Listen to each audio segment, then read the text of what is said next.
An attempt by China to secure a sweeping security and trade deal with 10 South Pacific islands remains elusive.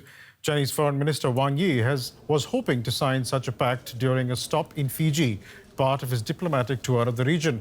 But Wang came away from a virtual meeting with his South Pacific counterparts without a deal.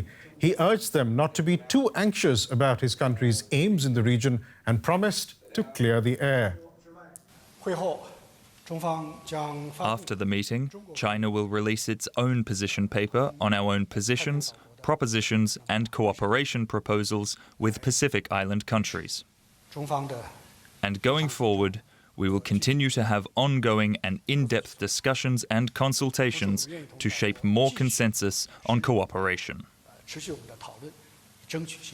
But the lead-up to that commitment saw a charm offensive to get the Pacific nations on board, one that set alarm bells ringing in Canberra, but also, as you will see in our next report, in some Pacific islands as well.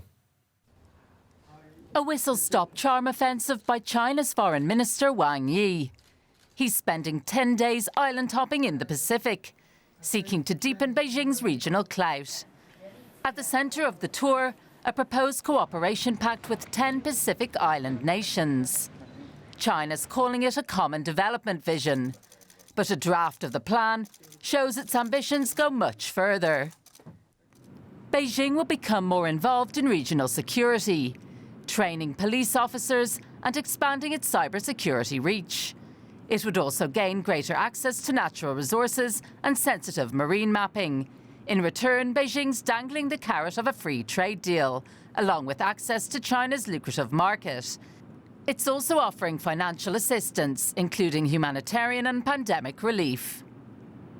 The deal would drastically increase China's role in the politics, security and economy of the South Pacific. That has countries like Australia and the US rattled, because of their geographical proximity and long-standing strategic interests in the region. The US State Department has expressed alarm, saying Beijing might use the proposed accord to exploit the islands and fuel regional tensions. Concerns echoed by Australia. Ahead of Monday's meeting, Micronesia's President David Panuelo penned an 8-page letter warning fellow Pacific Island leaders that the agreement threatens to bring a new Cold War era at best and a World War at worst. China's brushing off those fears. To the Pacific Island countries, China is not a newcomer, but an old friend with a long-standing friendship. The rapid progress in the relationship between China and the Pacific Island countries does not come out of thin air, but has naturally progressed over time. China's adamant that the deal has no political strings attached. But with not all Pacific Island leaders convinced, it has more diplomatic blitzes ahead to calm their fears.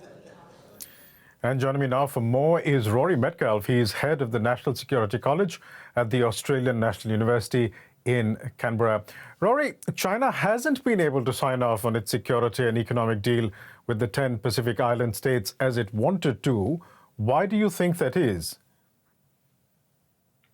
Well, this is a significant moment in China's attempt to dominate the Pacific. And I think China has overreached. So I think we've seen a convergence of several factors in the past few days.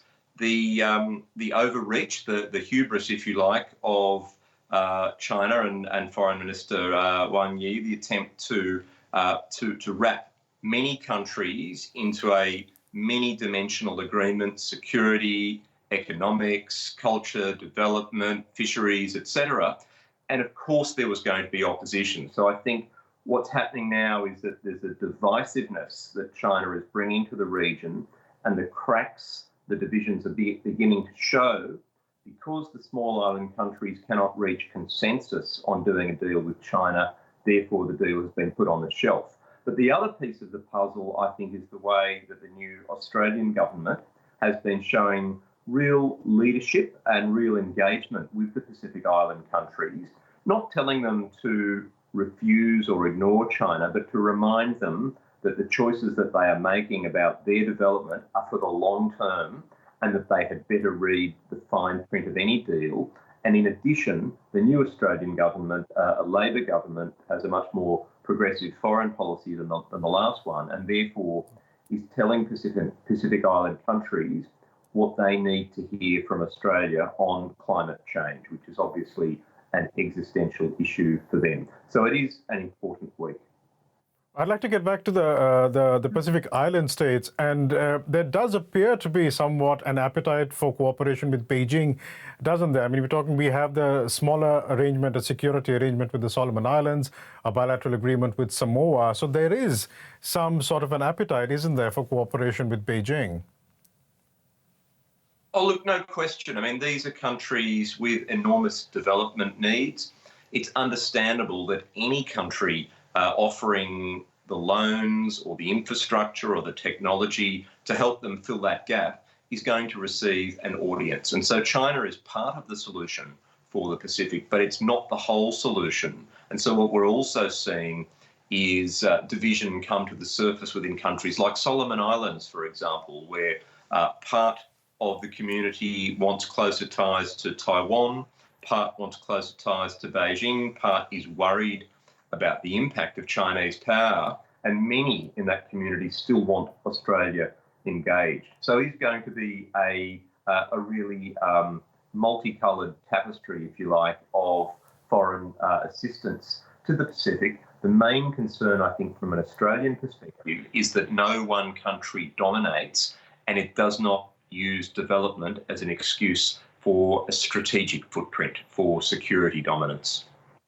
Former Australian Prime Minister Scott Morrison had referred to the Pacific Islands as Australia's backyard. Did Australia drop the ball with engagement in the region? Well, to be fair, on the previous government, it was trying to do more.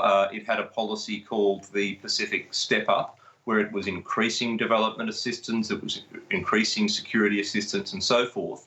But the political messaging was not effective. It was not working. There was too much a sense that Australia was either being a little bit condescending towards small island countries, or that Australia was looking at all of their problems through the prism of US-China strategic competition. So in fact, there's more continuity than people realise, but the new government, I think, has got the tone right and has, for example, made it very clear that we will not use the word backyard in describing the Pacific. Instead, the Pacific is our neighbourhood, our region, and indeed our family. So talk to us a bit about what one can expect from this new government in terms of its engagement with the Pacific Island states. Well, more broadly, Pacific, the broader Indo-Pacific, Asia, the new Australian government really has hit the ground running.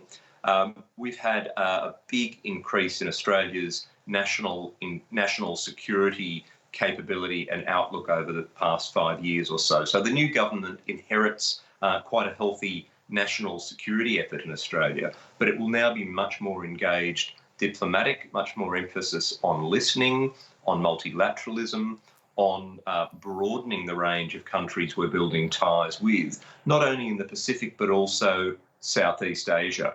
The previous government rightly elevated the Quad of India, Japan and the United States as a priority in Australian foreign policy, and we will keep that. But the new government will tie that to the needs of the Pacific and Southeast Asia, and we're already seeing, I think, some early fruit from that out of the Quad meeting in Tokyo last week, where our Foreign Minister Penny Wong indicated a massive increase in aid spending and helped to encourage greater Quad investment in this region. We'll leave it there for the time being, but thank you so much for joining us today. Rory Metcalf from the Australian National University. Thank you so much. Lovely. Thank you.